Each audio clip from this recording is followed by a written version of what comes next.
Going everybody, welcome back to the channel. My name is Zach Hicks, your resident film nerd of horseshoehuddle.com, and of course your favorite co-host over at the Locked On Colts podcast. We are back with yet another tier list Tuesday. I want to shout you guys out for all the support on last week's tier list Tuesday when we dove into the Colts offense, ranking them based off their expectations coming into the year, whether they were ascending, they were trending up, neutral, trending down, or big ol' yikes. We are back with our second week of this topic here, I guess, for tier list Tuesday, and then we'll move to other topics on upcoming Tuesdays after that. But we're doing the defensive side of the ball for the Colts, and look, I already know just from going through this in my head a little bit, I'm going to be a little bit more lenient than I think some of you guys would be with some of these players, but you guys can surely let me know in the comment section below. I'll do my best to explain some of my more lenient opinions on here to better understand it, but I'm assuming you guys are still out for blood with how the season ended, and I'm assuming you want to put everybody in big ol' yikes, but I'm going to be, again, just a tad bit more lenient here. But we're going to go through the defense. We have quite a few defenders because the Colts rolled through so many defensive players this year. So these are players who played either significant snaps this season, who are under contract for next season, or upcoming free agents that might be brought back for next season as well. So without further ado, let's dive into these defensive players, tiering them out based off what their expectations were coming into the year. And we're starting off pretty strong with Adetomiwa Adebawore. And hear me out on this, guys. Hear me out. I think normally I would put him in trending up. I think it's more of a trending up type of season than an ascending type of season. Had career highs across the board. Finally found a role in the offense on defense, and Lou Anarumo really embraced him more so than Gus Bradley ever did. But because I'm not going to have anybody else in ascending here, I think on this list, I think he's the closest person we have to ascending, and I just want to have somebody in that top list. So yes, typically he'd be in trending up, but I think purely for the fact that I think he's the closest thing the Colts had on defense to ascending. I do think he's pretty close to a big-time breakout. Over 4 sacks this year as a rotational player for most of the year. Really good pass rushing. I think for the most part, his run defense took a big step. I'm going to put him in ascending for right now. Again, you guys can disagree in the comment section, but I think he's in between that trending up and ascending tier, and because I'm going to have nobody else up here, I think he's the best person I could put just for the symmetry of the tier list. Austin Ajake, though, a linebacker who got a lot more run than I would have liked coming into the year, I think mostly neutral. He was kind of just a guy for most of the season on the field. Wasn't a negative asset on the field, didn't really have much positive. Kind of what I expected if he was going to get real run come season time. So, yeah, sure. I'm glad he earned his money and got those couple games under his belt, though, and maybe we can see something more from him in the future. Cameron Bynum, one of the Colts' big free agent signings. I'm going to actually put trending up. I think this is one of the better seasons of his career. We saw the playmaking from the deep safety position. The tackling was pretty good for most of the season as well. Sure, there were some areas where it's like, okay, defend the middle of the field a little bit better, especially as that deep safety. We don't have to be playing so deep every play, but it's hard to really gauge what exactly the scheme was calling for him to do on a lot of these plays. I think overall for a deep safety in this system that had so many injuries, I would put him in that trending up category. I thought he had a pretty good year. Quite a few interceptions, couple sacks, couple forced fumbles. I think it was a solid season for Cameron Bynum, and hopefully one that he can build on going into next year. Cameron Mitchell, for most of the year, I'd put him at like neutral. Like he was kind of just a guy for most of the year that I really wouldn't pay much attention to. But I think like the final month of the season, I'm going to put him slightly trending up. Like, I don't know if the trending up really means anything going forward. Like, he's still like a fringe roster guy that when this team is healthy, I don't know if he's actually making the team. But he made some plays down the stretch. I thought he had a good final 2 Sundays for the Colts, having some pass breakups, had a near interception against the Jacksonville Jaguars. And when it comes to this Colts cornerback room, I will take that any day of the week. So we're going to put him in trending up. And hopefully he can parlay that into a full-time roster spot in the offseason next season and take a big step forward for this Colts team, especially if Lou Anarumo comes back as defensive coordinator. Here's the most unfortunate one, or one of the most unfortunate ones. I think we have to put DeForest Buckner in trending down almost entirely from medicals. I think when he played this year, we saw the typical DeForest Buckner, played some really good football, and especially that Chargers game, he just took it over in the fourth quarter and manhandled one of the worst offensive lines in football. But the neck injury is very scary for a 30-plus-year-old player. He missed a lot of games down the stretch for the Colts. When they were racking up losses down the stretch, he was just not out there. And it's not entirely his fault, but it's his body's fault, and that's kind of part of the equation here. So I think going into next season and kind of where he's at right now compared to what we expected coming into the year, we have to put DeForest Buckner in trending down. It's not big old yikes yet. We got to see how he responds to it. But as of right now, I mean, he just had surgery on his neck. It's a scary thing for a 30-plus-year-old to be dealing with that. So trending down, unfortunately. Hopefully, though, he's one of the toughest guys I've ever been around in the NFL, so hopefully he can be back to trending up come this time next season. But very, very nervous about the future of DeForest Buckner with the serious injury that he had. Jermaine Pratt, considering he had a very down season in Cincinnati that led to his release, and he had a kind of tough start to the year with the Raiders, I thought he solidified things a bit in the Colts linebacker room. Like, very limited player, a player who's not super great in coverage, although what was against the Jacksonville Jaguars, he all of a sudden turned into Fred Warner on a couple of those plays there. But outside of that, very limited player in coverage. Not the best at taking on blocks, obviously, in the running game, but just fits this system really well. Lou Anarumo trusts him. I thought he solidified things next to Zaire Franklin in a big way. I would say trending up from where I would have expected him to be. And I think the pairing of him and Franklin was better than I thought it would be. Like in the preseason, we were speculating about this pairing. I think it was better than what I thought it could possibly be, even if it wasn't great. I think those two did kind of play off each other fairly well in some of the games. So Jermaine Pratt, I would actually put in trending up. And maybe another hot take here, Grover Stewart for the next guy, I think I would kind of put him in slightly trending up. And I know you guys are like looking at this like, man, he's so optimistic. Don't worry, it's going to get worse from here. But with Grover Stewart, I think I'd put him slightly trending up only because we got a typical Grover Stewart season, like very good in run defense, doing his thing, getting some stops in the backfield in the run game. Awesome there. But we did see a lot more turnover forcing from him this year in terms of like blocking, just knocking balls down at the line of scrimmage, knocking them up and getting turnovers for either himself or for his teammates. He knocked one up in the air for Layout to Latu at one point, got an interception himself this year, had an awesome forced fumble against the Jaguars in the first matchup against that team. So getting kind of that playmaking upside there from a nose tackle, along with his very good run defending, getting a couple of just balls batted down at the line of scrimmage. I think Grover Stewart had one of his best seasons to date just because you added that playmaking aspect. So I think he was a good fit in this system. I think he did some good things, and I think you'd put him in trending up, even if his contract is kind of a debatable point come this offseason. Now we get on a stretch of just tough for this Colts team. Jalen Carlies, I think the injuries through 2 years makes him very close to big old yikes, because he just hasn't really played the last 2 seasons for the Colts because he's dealt with such major injuries. I'm going to tentatively put him in trending down for now. But I do think he's kind of on like a make or break offseason coming into 2026, where it's like you don't get a ton of leeway as a day 3 pick, and just not being on the field through 2 seasons, it's going to be hard for him to even have a chance to fight for a starting job going forward. And even though, again, it's not his fault, it's more of his body's fault than his fault, he blew a very good opportunity to get some real starting snaps this past season. Got passed on the depth chart by a lot of guys throughout the offseason as well. And I don't know what his future is going to look like with the Colts. So I think he's closer to big old yikes than he is to trending down. But I think we're going to put him just in that tier because I don't want to completely give up on him. And I think the same goes for another player here, Jalen Jones. The fit in Lou Anarumo's system was just dreadful from day one. It was something I was nervous about coming into the year because Jalen Jones fell to round 7 in his draft year because of his very slow foot speed, 4.6 40.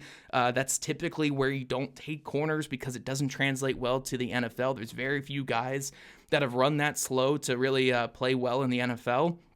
And he was kind of a better fit in like a Gus Bradley or a Matt Eberflus type of defense. We're going to sit back in zone and attack. Lou Anarumo wanted to play a lot more man. That fit was going to be very questionable from the start. And we saw in training camp he was getting passed up by guys like Jonathan Edwards and a couple other guys on the bottom of that depth chart.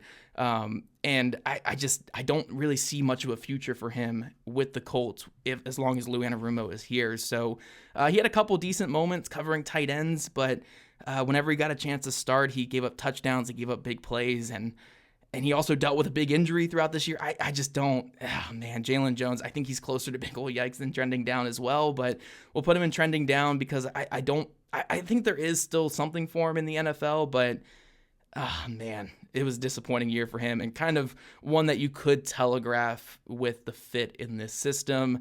Another player, again, this is one you guys might disagree. Jonathan Edwards, undrafted free agent out of Tulane. I'm putting him in trending down, even though the stats and like the PFF grade and all that was just horrendous for him. The only stipulation I'm putting with him is when you watch the film, he's always in just great position. Always in the right spot, always in great position, running in phase with receivers, always making these catches very difficult for receivers. He's just not tracking the ball well whatsoever, and that comes from him being like a rotational guy at the college level, just hasn't had a ton of run in his life. He got a lot of run this year, and it just wasn't pretty. More run than probably what he should have gotten based off of his pedigree and everything. But I think there is still potential there. I'm kind of in the place I was with Dalton Tucker last offseason, where it's like I see some good in his film, good enough to say like let's keep working on this, but it's certainly trending down. It's certainly getting closer to big ol' yikes and potentially being a guy that doesn't ever see like a second contract or see much starting time again in the future. But I still think there is something there with Jonathan Edwards. Certainly discouraged from his rookie season, but not out on him at all. JT Tuimoloau, another rookie, a very different rookie though. If you guys watch my video that I posted yesterday on a year in review on his overall season, I do think it was a disappointing rookie season for him. He didn't really have much of the upside that we saw in college. He looked a bit heavy, looked a bit slow off the line. The power wasn't really there. But I think there were enough flashes to say like there is an avenue for this guy to work out in the NFL. I'm not out on him as a player by any means. Certainly a disappointing season, but by no means is this like the end for him at all. Like, again, he's a rookie second-round pick. I know Chris Ballard's draft history does bring us a little bit of concern here, but I think that I think there's something to work with there. It's just he's got to evaluate the film. He's a player who got better every single year in college as well. I like those players that show the ability to ascend throughout time in college, and we'll see if he can bring that to the NFL. So as of right now, disappointing rookie season. When he got on the field, he wasn't very impactful, but I think there is still a future for him in this league, and we'll see what that brings. Another player that you got to kind of put in trending down, Kenny Moore. I liked the fit early in the season when the Colts were winning games, had that pick six against the Tennessee Titans, but as the season went on, as the Colts leaned into more man coverage, especially after the Sauce Gardner trade, we kind of saw just the difficulty of the fit in Indy with Kenny and Lou Anarumo. Kenny's just not a good man coverage corner, and especially when he was dealing with that Achilles injury early in the season, it really showed whenever he got left on an island, just getting beat left and right by tight ends and slot receivers. And he wasn't making the plays that he had made in the past. I still think he can be a good zone corner in this league, but there are some questions, I think in my mind at least, if he's a better fit in like that Tampa 2 Matt Eberflus style of defense, more so than Lou Anarumo's man coverage, not blitz heavy, but man coverage, more blitz approach that he brings to the table. So Kenny Moore, it's a contract the Colts are going to have to look at this offseason because I know they restructured it, but the fit by the end of this past season was a little bit tough. Still a really good run defender, so it is kind of hard to put him like fully in trending down, but the man coverage was certainly not great this past season. Our first big ol' yikes, though. Oh, man, Kwity Paye. What happened, buddy? I defended him the last couple years because you were at least getting really good run defending from him. He was finishing sacks.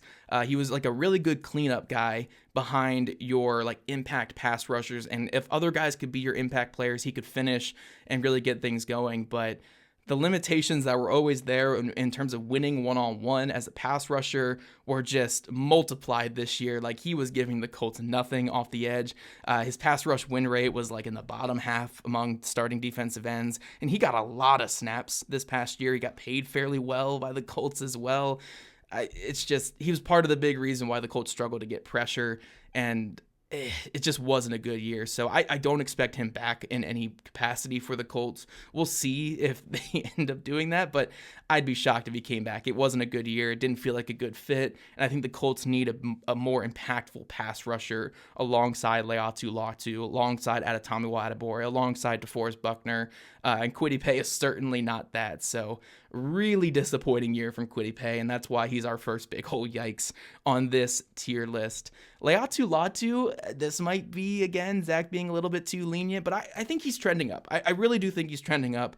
There is this discrepancy for me in terms of the film and the numbers, where I think if you only go off the numbers, Leatu Latu appears to be this ascending talent. Year one, a very solid player. Pass rush win rate was more like league average, but we did see some flashes there as a rookie.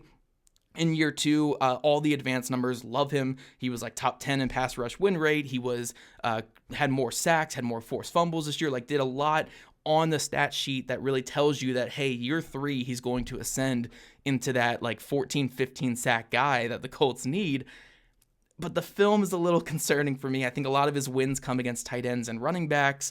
He takes advantage of a lot of those plays, and I really want to see him be more consistent against pass blocking offensive tackles. All that being said, though, I do think he was a playmaker for the Colts this year, had a bunch of interceptions, a couple forced fumbles, sniffed out some screen plays. I think his run defense got better, and I do think there were some growth moments from him as a pass rusher. So even if I wanted more from him this year, I wanted him to take that step and be in the ascending status. I do think he's ultimately trending up. I think he's on a good pace for where he's at, and you got to hope that by year three that he kind of meets the analytical profile that's building with him, where like he can take that next step and be a 12, 13, 14, 15 sack guy for the Colts, because the ingredients are there. It's just you want to see it all put together on film. But I think Leatu Latu is certainly trending up for the Colts. Mekhi Blackmon is like the weirdest one for me on here, because there were a couple games where it was like, okay, cool. Like the Colts found something decent. Like I think he can be an adequate corner, maybe trending up. And then there were other games where it's like he could not stay on his feet, tripping in man coverage. I think there were a couple games that were big old yikes. I'm going to go neutral overall, just because again, he was awful some weeks and he was fine other weeks and pretty good other week. Like I just think overall the net was like more neutral with him, if you guys kind of get what I'm saying. Like he was a player that was pretty low expectation-wise coming to the year. The Colts did trade a 6th-round pick for him, but the Vikings, a team that needed cornerback room, were ready to move on from him, which tells you a lot. The Colts put him on the outside when the Vikings were trying him in the slot. And I think he was like an upgrade over Xavier Howard, if that says anything. You know, like he did kind of solidify the room just a little bit. But I think overall neutral, because there were some pretty bad moments in there that certainly don't lend credence to him being up and trending up, if you guys get what I'm saying there.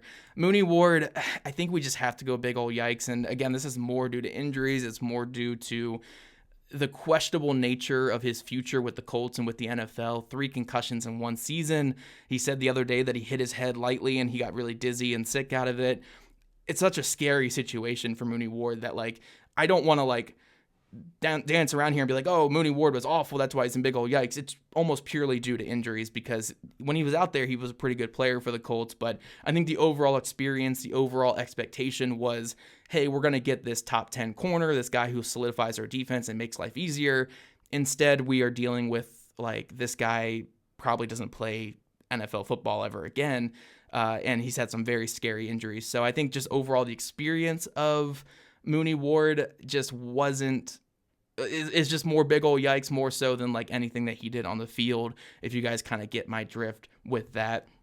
Neville Gallimore, though, if we're talking free agent additions, trending up completely. You know, coming into the year, I put him more in that like Taven Bryan bucket, where it's like, hey, we'll see what we can get out of this guy. Like maybe he's better 3 tech than 1 tech. I hope the Colts don't play him at 1 tech.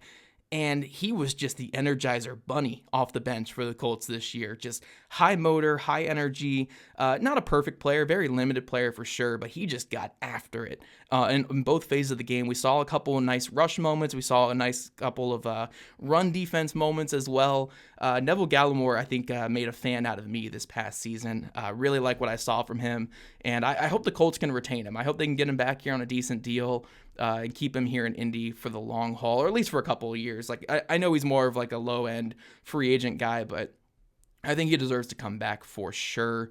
Nick Cross, tale of two seasons for Nick Cross. Early in the season, looked like he was going to have his best year to date. Was looking like a chess piece in Lou Anarumo's defense. Second half of the year, though, the pass defense was so bad, especially when they needed him to step up. They needed him to be that guy.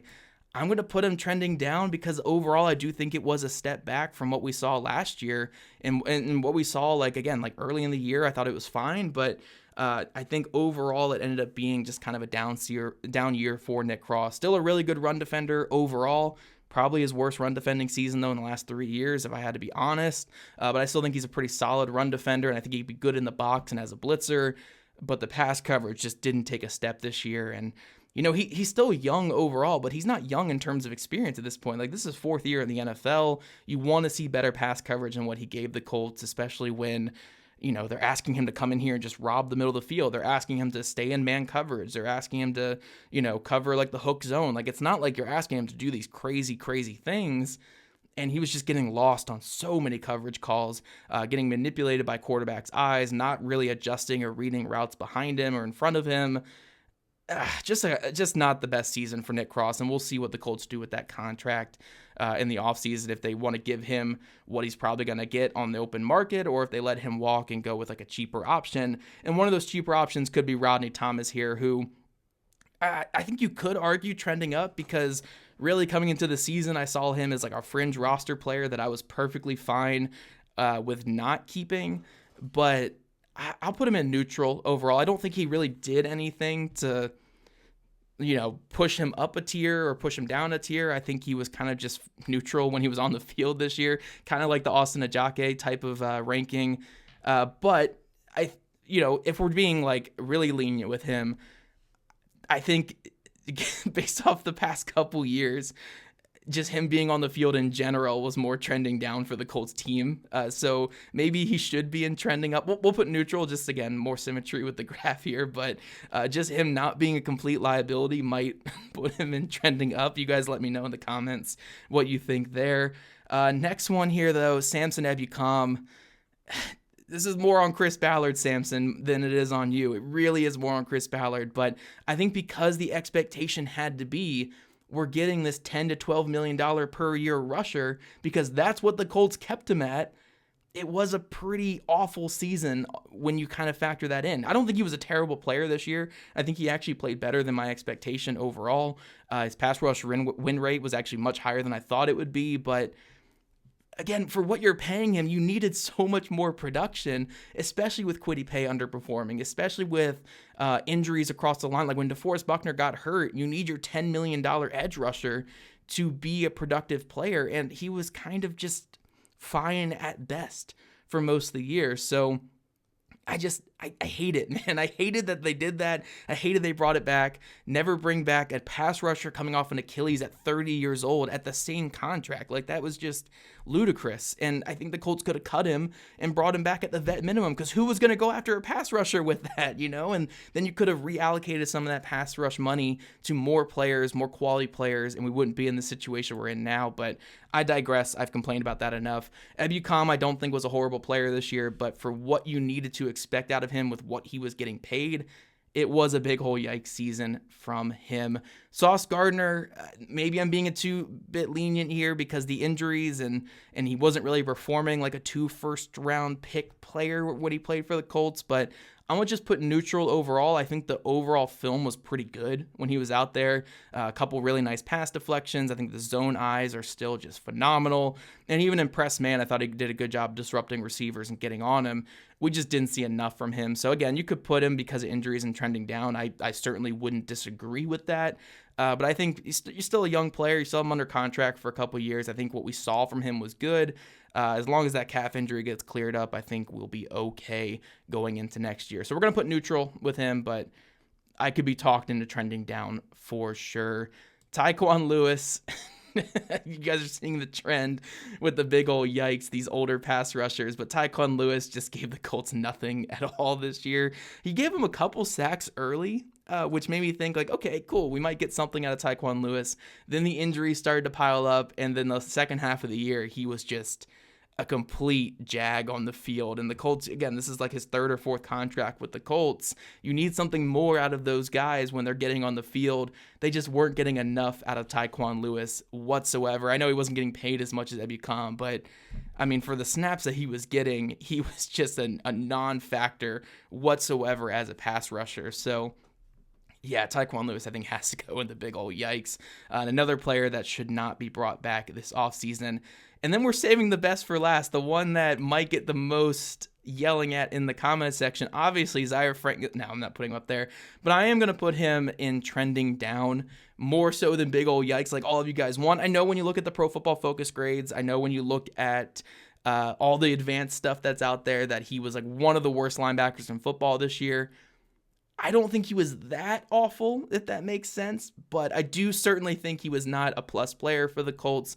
I think in the middle of the season, they found a nice little role for him with these stunts and these blitzes that Lou Anarumo was using with him. I thought he still had some splash plays in the running game, which I liked, but ultimately, so much of what made him that all-pro that he was last year, and I know it was more based off of just total numbers, but the all-pro that he was in the past was because of the turnovers, because of punching the football out in the running game, because of getting a couple timely interceptions, and we just didn't see any of that this year. So when you have a player that is so high and low, like so volatile in what he could be for you on your defense, and he's not giving you the splash plays, that's just not a positive asset for your defense. So if someone wants to put him in big old yikes, I get it, especially with the contract. I don't think he was that, like, I don't think he was like I don't think he was that bad for the Colts defense.